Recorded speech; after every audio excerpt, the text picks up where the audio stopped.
Yeah, so sorry. You've been ever so patient. Yes, yes, I'm sure this is our reporter friend, yes?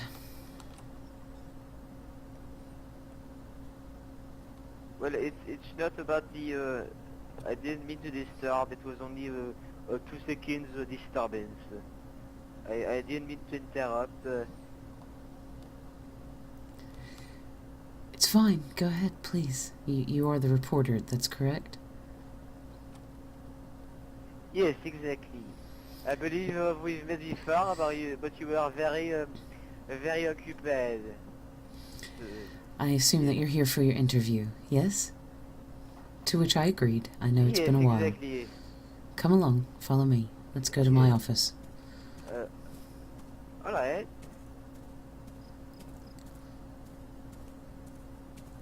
By the way, thank you a lot for taking the time for this. I know that you are a very busy woman.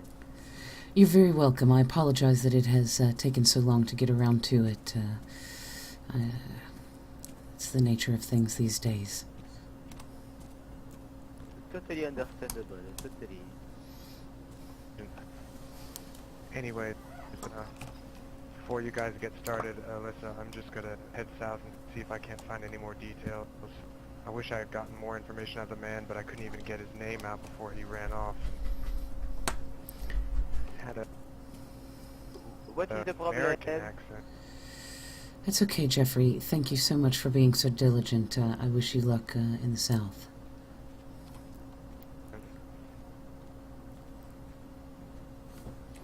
By the way, be careful.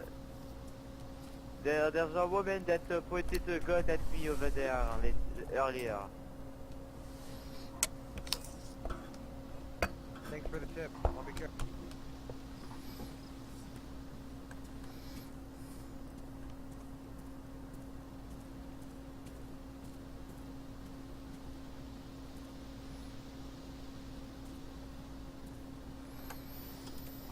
So let's see. Pierre, is it? Yes, yes. My name is Pierre DuFour. I'm a French reporter. Glad to meet. Glad to meet. Yes, yes. So what is it that keeps you still reporting, even in this day and age? Well, I'm actually glad that you ask. As a reporter, I do a bunch of the interviews, and I record everything. So when all this will be finished, I will release the recordings to the outside world, so they will be able to know what truly happened in here, and they will know the historical truth of what happened in this country. And everybody that told me their story, I'm sure they will become great historical figures, and everybody will remember their names and their stories. This is my new motivation. I see. I see. Well, that's very much in line with what we do here at Alcyon. We like to preserve things as well. Yes, yes, I've heard about. I've actually interviewed a couple of members from the Alyssian, like what is his name? Renard, a very kind man. He has a lot of projects, very kind. Yes, he taught me about all the knowledge and all the books he carried. A very interesting man. Oh, There's yes, he's also, indispensable. There's also Ensho, something like this, the philosophy teacher. I've got along Anshan, very yes. well with him since he's the French, very kind man. He actually gave me the French wine. You know the wine? Very good. Oh, yes, he's a Anyways. pleasure to speak with, and he has a stash of French wine, God help us all. But what is there also? There's also oh yes, no, I think it's all.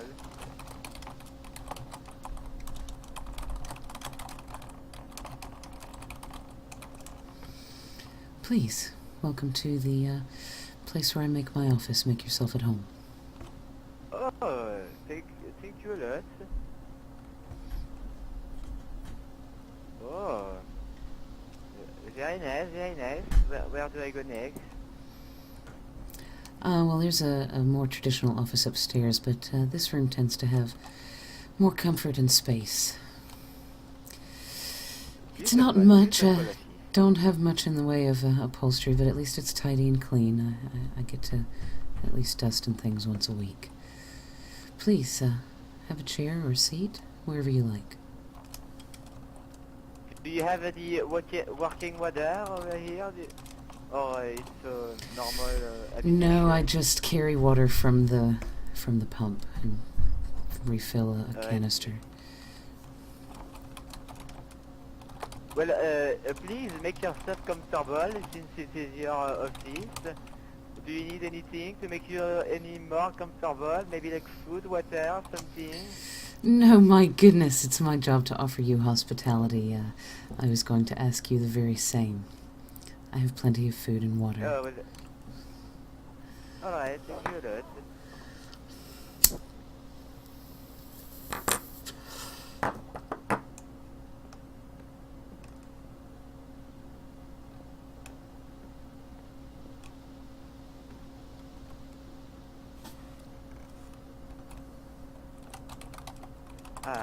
Alright. Well, where to start? Anyway, I have to check if my recorder. Oh yes, before, do you mind if I record everything? Is there any particular demands that you want to keep confidential, maybe? If there are any questions that I would prefer not to answer, I will simply say so, and I would like a copy of the recording if you don't mind. A copy of the recording. Alright. I'll do my best with my instruments, but I'll try my best, alright? Of course, thank you. Alright. Well, my recorder, alright, let me check. The red light is beeping. Alright, tell me when you are ready. Are you ready? Of course, whenever you are. Well, what is your name? My name is Alyssa Morgan, Dean of Alcyon. Dean of Alcyon. Yes, and where did you live before all this? I lived in the United States, in West Virginia. Ah, the American. And I'm very curious, how did you end up in here? I was already a clinical counselor, and I decided to pursue my PhD. I had become frustrated with treating only one or two or just a small group of patients at one time, and became more interested in the ways that clinical counseling and its theories can impact communities at a larger scale, particularly in foreign policy and diplomacy. So I started to pursue my PhD on that basis, and I began to study with a mixed group of students, political sci, law, other counseling students, and we traveled together to different diplomatic hotspots around the world. We went to Cairo, we visited Istanbul, we went to Italy to study some of the historical issues, and we ended up in Russia, of course traditionally a hotspot for diplomatic relations. One of the students was Chernorussian and had a cabin up north by a lake in the woods. Isolated little place, a perfect kind of place to sort of unplug and get to know your colleagues and such, and that is exactly what we were doing. Unfortunately, the timing was cataclysmic. Wow, well, then you are a very instructed lady, very educated, you have a lot of knowledge. Oh, I would like to think so. I spent a lot of my time acquiring education and just living, having a lot of experiences for even a short amount of time, but there's always more to learn, isn't there? Oh, of course. But if I understand very well, you are how do you say, you are the founder of this organization that we called Alcyon. Am I right? You are the person that started Alcyon? To be fair, that's a bit of a misnomer. Alcyon is truly a collaboration. It could not ever have gotten off of the ground or even been conceived without more than me. It was actually myself and Buddy and Mr. Reiner who had the first conversations about what we thought might make a difference in the world post-infection. And then initially, the three of us, along with Mr. Cade and our mobile librarian, Ellie, we trekked across the region, sort of gaining support, gathering ideas and feedback. The thing has grown to the point that I cannot honestly say that I am anything more than I suppose the chosen leader of an effort to bring as many people to work together as possible. Well, as I was saying, Alcyon is truly a collaborative effort. In the beginning, Mr. Reiner, Buddy, Mr. Cade, and Ellie and myself literally combed the country looking for ideas and support and feedback. And over time, our staff has grown, of course, to include Anshen, Professor Weissenberger, Jeffrey, a number of others, as well as guest professors from a number of factions around the region, and a lot of students who attend classes regularly, in addition to numerous donations and just support and help that has allowed us to build a public campus that I cannot say that this belongs to me or that I am the sole leader of any of it. It is truly the creation of all of the people who have come here to support it with respect and peace. It is for all of us, by all of us. I work very hard. I guess in that way I lead it. I work very hard to make sure that it is built on that principle, that it belongs to all, or at least as many who come in peace, without judgment. Very, very interesting. I love the way that you introduce the way that you all the work together. Very beautiful, very beautiful. I feel like you've already said a lot, but would you like to play maybe a little game of introduction to maybe know you a little bit more well? Certainly. Alright, it's very, very simple. I say a word, and you have to say out loud the first word that comes into your mind. Are you ready? This is a very Freudian game. I'll do my best.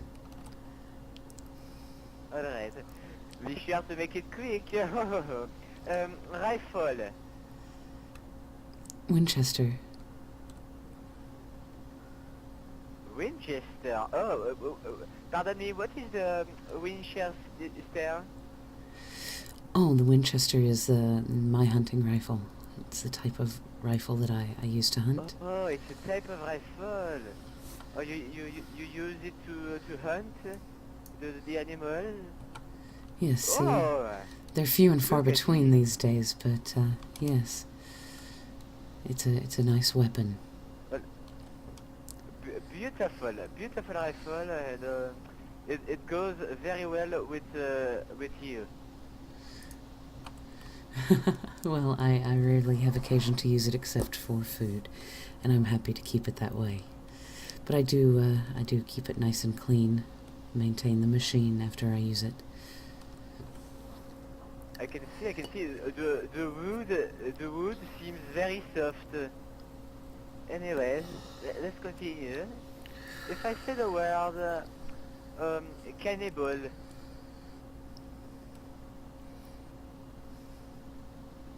Stigmatized. Stigmatized. Pardon my the fact that I'm not very good in the language you call the English. But what is a stigmatized?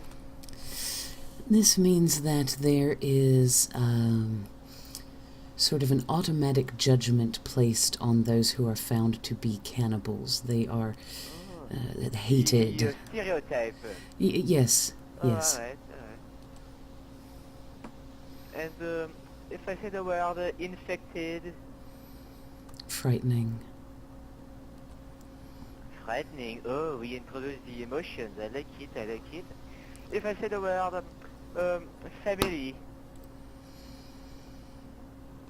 Choices. choices. Do you think you choose your family? I have no other choice if I am to have a family anymore.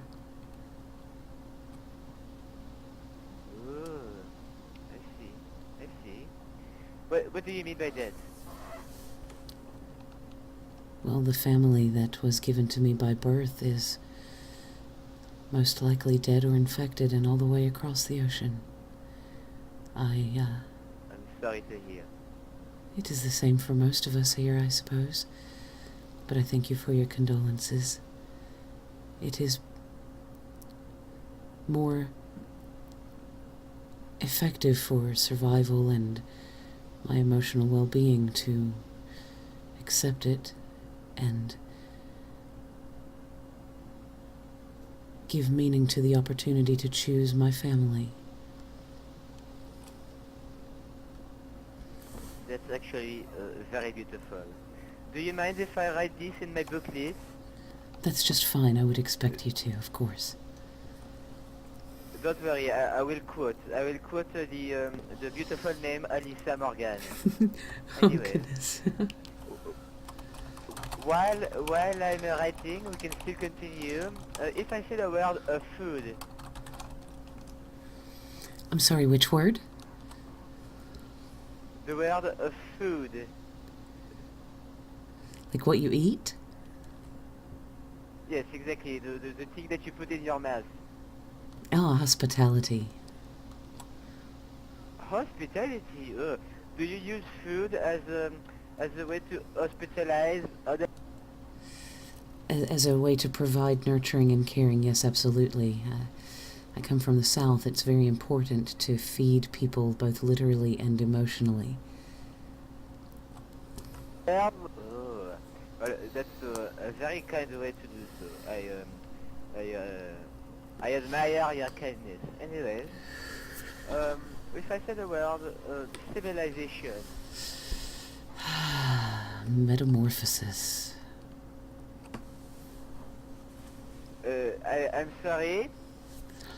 Metamorphosis. The definition, please. Metamorphosis is the act of changing from one thing to another.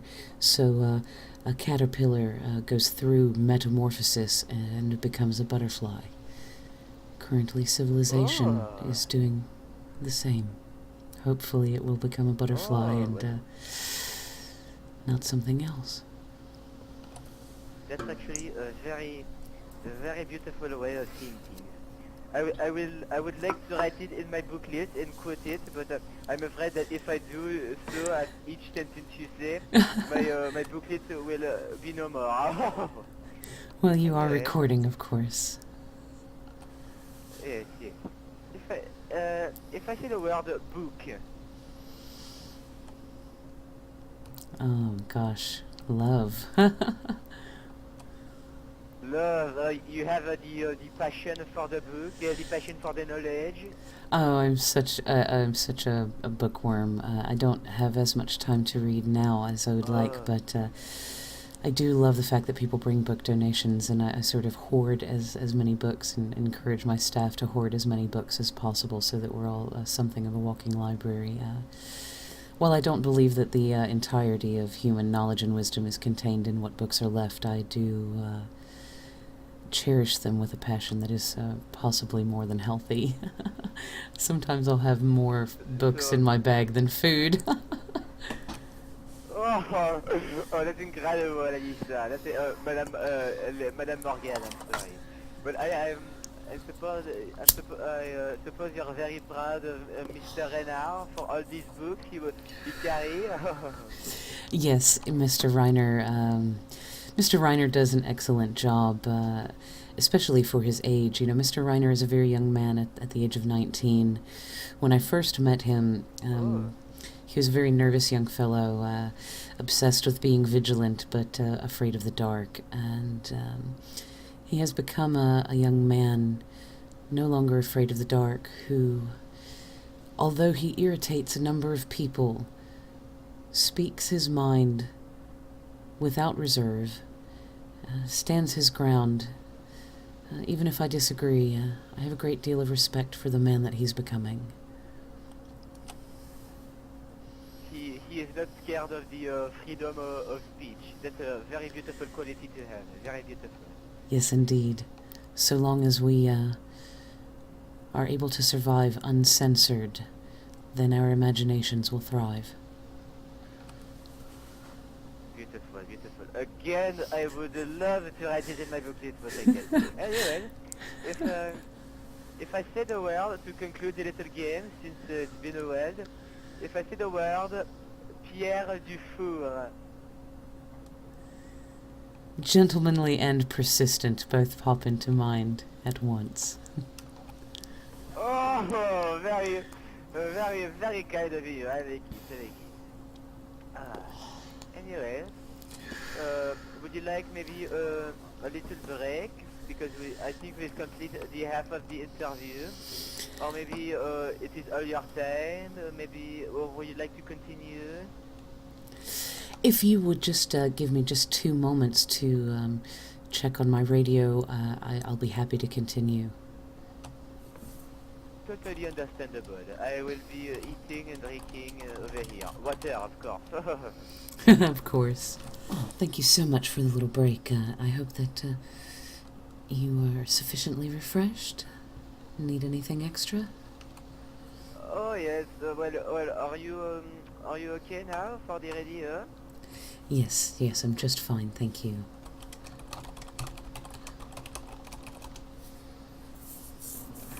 Alright. Where were we?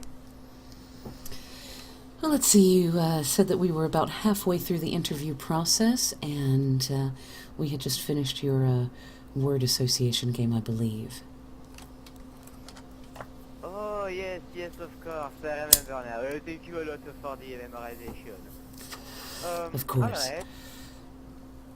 Well, let's jump to the, how do you say, the questions. I have a lot of questions, actually. I don't know if you are aware, but there's a lot of people that when I interviewed them, when it was finished, they told me, oh, you should interview this lady, Alyssa. She would be very, very interesting, and she would have a lot to say. Like, Calypso. It's actually Calypso that told me this. Very kind. Ah, he's a lovely man. Very kind. Alright. So, I would like to jump into the subject that you are, how do you say, a dean, right? You are like the principal in a school, right? Yes, well, that's... Go ahead and ask your question. Alright. Well, since you are like the principal, is there a lot of... do you organize some classes with some students? Is there a lot of popular demand to educate? Explain a little bit the process of the education, of all this knowledge. Yes, of course.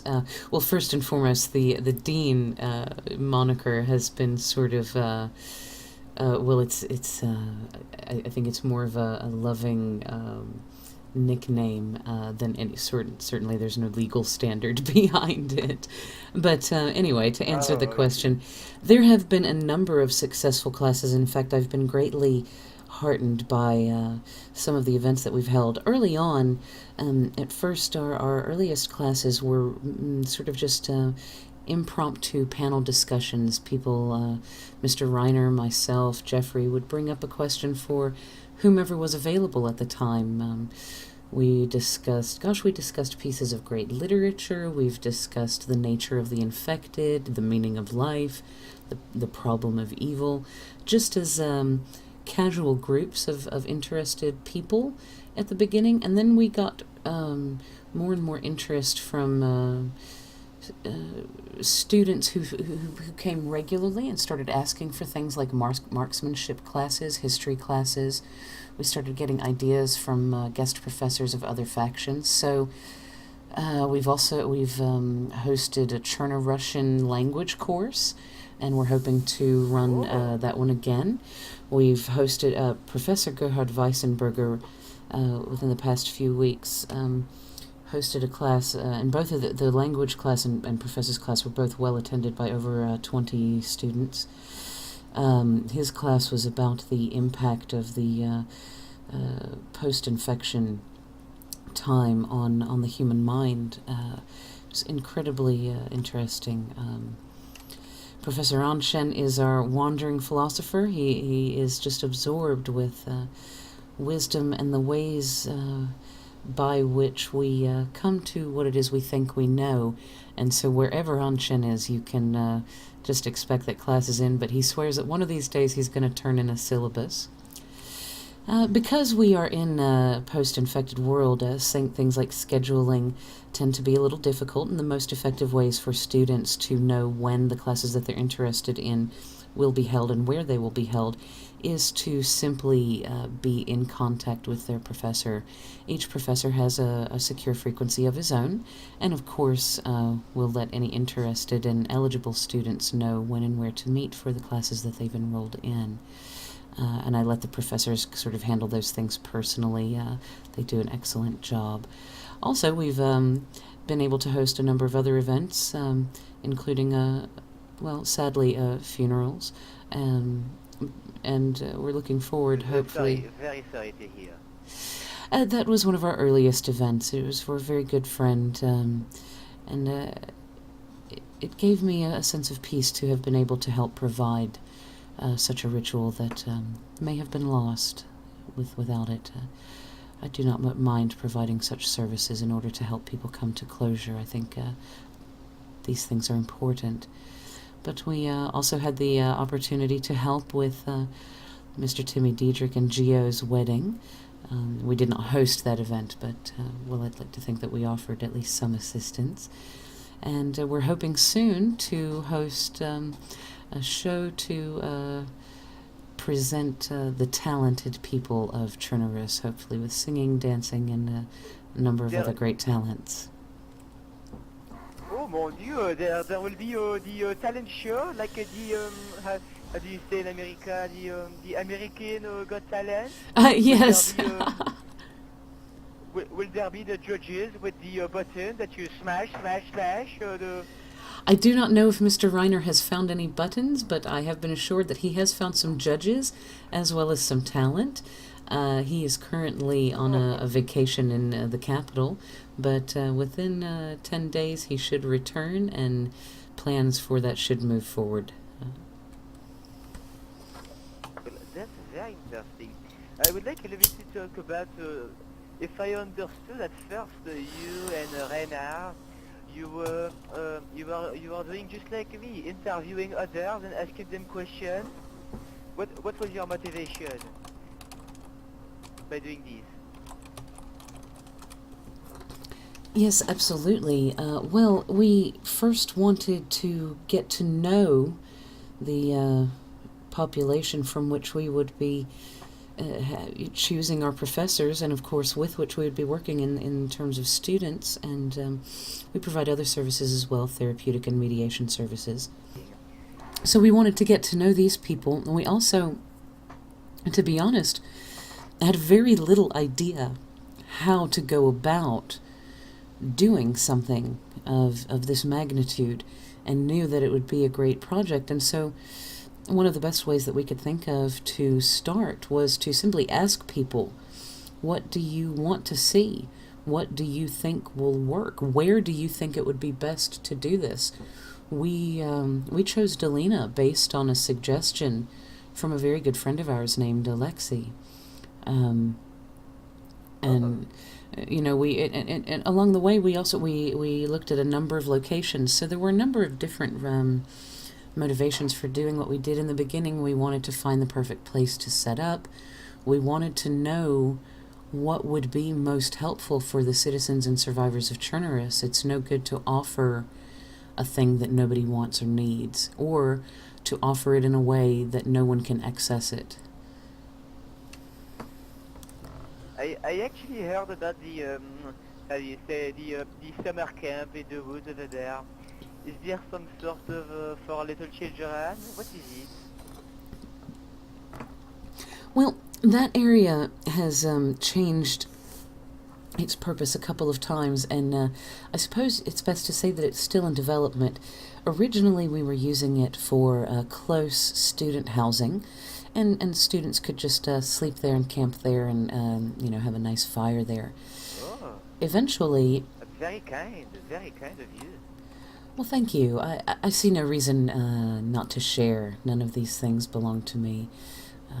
But anyway, it became obvious eventually that we had a number of very young people around Trenorus, Dora, Thomas, Amy, Kara, some others, and that they particularly liked the summer camp. And it also became clear that they have sort of somewhat different needs in terms of development than some of the adult survivors. They sort of understandably feel more akin to people their own age. They are going through puberty, adolescence. They are surviving together. They're sort of growing up in a world with monsters at a younger age than we have come to it.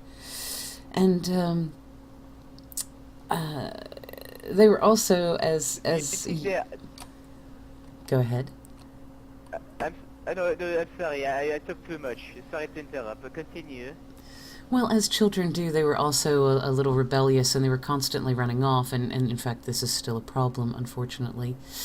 And many of the adults who are invested in their care worry about their safety, and we've sort of had this struggle with trying to teach the children how to defend themselves within the limits of what the children themselves think is good or necessary, and trying to meet them where they are. So I came up with this idea anyway to try to offer them the summer camp for use as sort of a club area or a headquarters or whatever they wanted to call it, in exchange for their agreement to follow certain rules about getting some training for survival and going around with sort of at least an agreed upon, if not adult, then mature young person. And to keep their radios with them at all times. Now, they don't always live up to those agreements, but then again, they don't always use the summer camp, so I guess it's a fair enough compromise. But I do worry about them a great deal. Is it not popular? Is it not working? Well, they continue to run around adventuring. They are young people growing up in a world with very few restrictions other than their own choices and the consequences that their own choices brings. And so if I cannot keep a leash on them, we cannot watch them 24 hours a day. If they decide to wake up in the middle of the night and go traveling, then I can only hope that they take with them the best of what we have tried to teach them and come home to us as soon as possible. Since we are talking about them, I would like to jump into the subject. I don't know if you are aware of, but I've actually interviewed these beautiful children, Tommy, Amy, and yes, there's Dora, right? And yes, they are very. Are they often by themselves? Because I heard they are getting in a lot of trouble.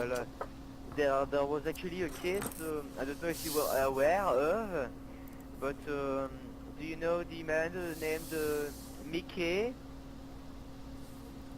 Like the mouse at Disney World? Yes, I am fully aware of the situation with Mickey, as a matter of fact.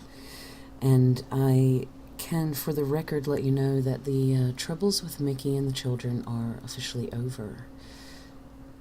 negotiations and talks have been Oh, had, how and come? What?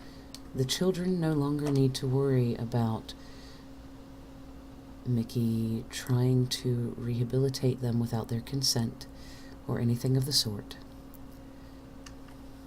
Was violence involved No, in all this situation? I abhor violence and tend to use violence only as a last resort. I, in fact, have never, ever had to use a weapon against someone since the infection started. You never use your beautiful wooden Winchester that seems so soft? Never against a person, not yet. Only ever as a last resort.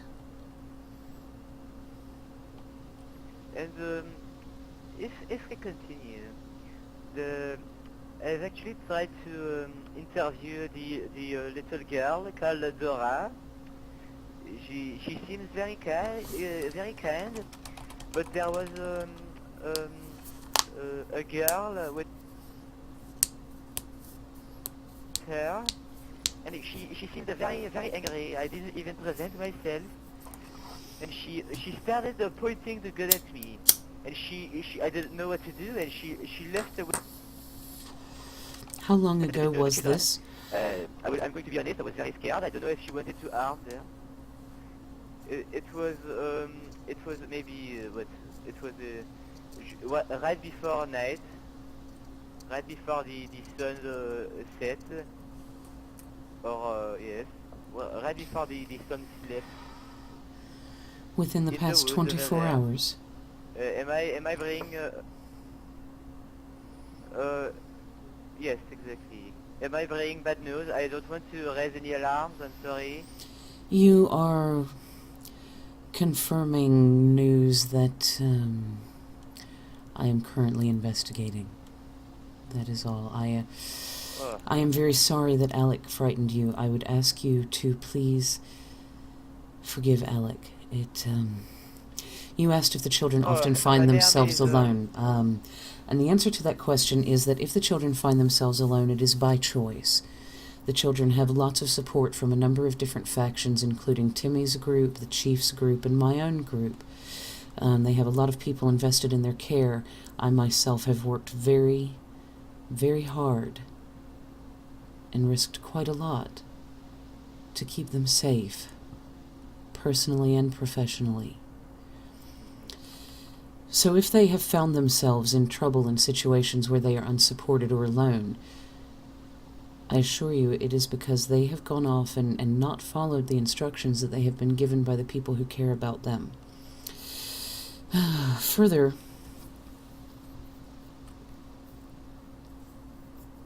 Yes, I'm sorry to bring this subject. I didn't mean to make the situation. no. uncomfortable. It's the thing is, because they are flexing their wings, they do end up sometimes in terrible situations, and just please be patient with Dora and Alec. They are, I think, in a place of pain right now, and if anybody hears this interview anytime soon, perhaps they will also bear that in mind. Totally understandable. Thank you a lot for these words. Now I would like to talk more about. I've met this. Well, I've not met actually, but I've heard about the Mr. Timmy.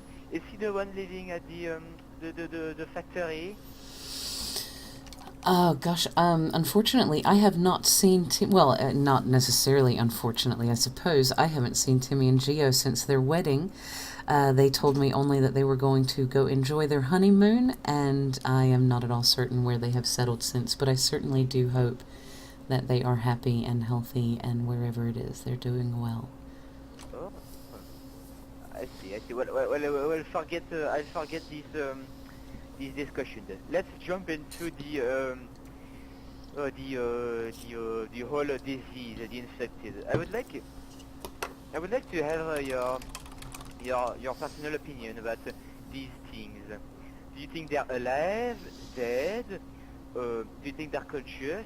And what's very interesting is that I've asked this question to Renard, but he had and to Tommy also, and I must say, Tommy and Renard had the most incredible answers. Normally these answers would be confidential, so I'm afraid I won't be able to say any of these information.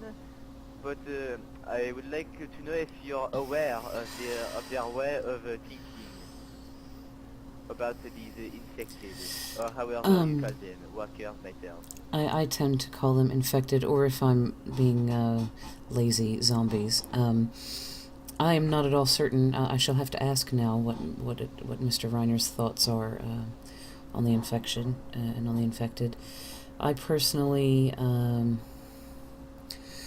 well, I suppose their very existence poses a new definition of life, or a new limit of it. However, I suppose in any traditional sense I do consider these creatures dead, but only animated. I do not consider, or have never observed any spark of consciousness or recognition, or anything that is what we would be considered human. They are, they seem to be driven solely by primal instincts. You know, plenty of us have observed. I'm sorry? Do you shoot the rifle at them? Yes. Do you shoot the rifle at them? Yes? Absolutely. Do you sometimes hesitate? Do No. you hesitate the trigger? Never. No? Only to line up a shot better. I love it. Since I would like to jump into Tommy. You know Thomas, the little child? Since he's not, I suppose he's not 18 and older, right? He's not 18. I'm sorry, who? He's more young. Tommy, you know the Thomas? Thomas. I'm not exactly certain of his age, but no, he is not yet 18. I think he may be 14 or 15. I think he's very young. I will suppose he didn't have the right to make his interview confidential, since I'm about to say this to you.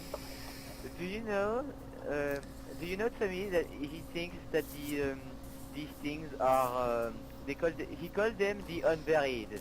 He thinks that they are walking because they didn't were buried. Did you know this?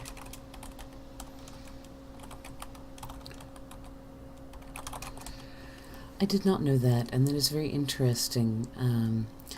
Try as I might, young Thomas is a very skittish young man, and I have not yet earned his trust, though I do continue to try. It's quite poetic, though. I wonder where he got such an idea. Yes, and he thinks that to stop all this, we have to bury them. A very interesting point of view. I love the way he said it to me. Although he is very shy, I have to admit. But you know, who wasn't shy at 14, 15? Indeed. Yes, I think there is a great depth to Thomas. Despite not having gotten to know him very well in one sense, in another sense I feel very invested in trying to look out for him whenever he gives me the opportunity to, and also trying to get him to know him better whenever he gives me the opportunity to. I know he cares for his friends a great deal. I know that he has risen to heights of courage, and I know that he has suffered greatly in his time here. I don't know, I suppose I can say that I have a bit of a soft spot for him and all the kids. Amy as well. Well, we can see that you care a lot about them, and I'm sure everybody here appreciates, even survivors that aren't so kind. I'm sure they appreciate your kindness of taking care of our future, since these children are of course the hope of civilization. I hope that you think I'm right, since they are the children. Some people think there is no hope even though we have children, and that's okay as well, I suppose. There are plenty of people who probably do not trust me, and there are plenty of people who don't give a whit about me or the children. I accept that on a daily basis as well. I'm ultimately practical. Oh! Well, that brings to the subject. Do you think there's any hope? Do you think that there's people out there waiting for us, waiting, maybe willing to help us, that are not affected by the disease? I don't know if I could say that there's anybody out there just, poised to help us particularly. Some of the transmissions that have made it through indicate that there are pockets of humanity left. Certainly there are survivors here. Iceland is apparently quite populated and relatively safe. I imagine that this is not the end at all for humanity. We have suffered plagues before, and as a species we are persistent. So I think there is certainly something to build for. This is where we can relate to the fact that when I said the word civilization, you said the word metamorphosis, the butterfly, very Yes. beautiful. Anyways, since there's not a lot of space left on the recorder, I'm scared we'll have to conclude here. I think we've done a lot. I think I've asked a lot of questions. They are very interesting.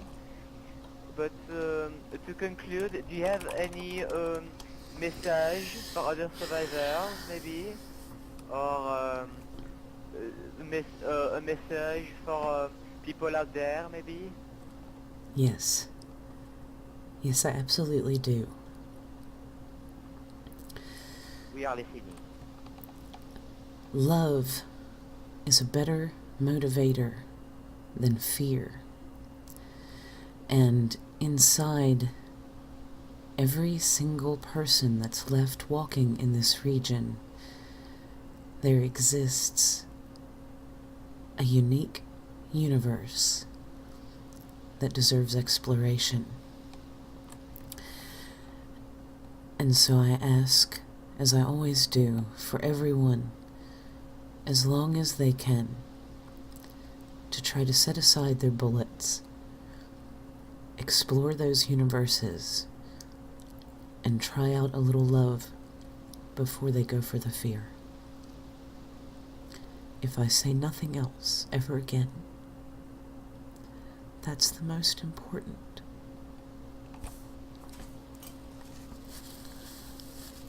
Beautiful. That, ladies and gentlemen, is the most beautiful thing I've heard in all of my interviews. Miss Morgan, you are a wonderful lady. It's been a pleasure to interview your kind of personality. You are an incredible woman, incredible person,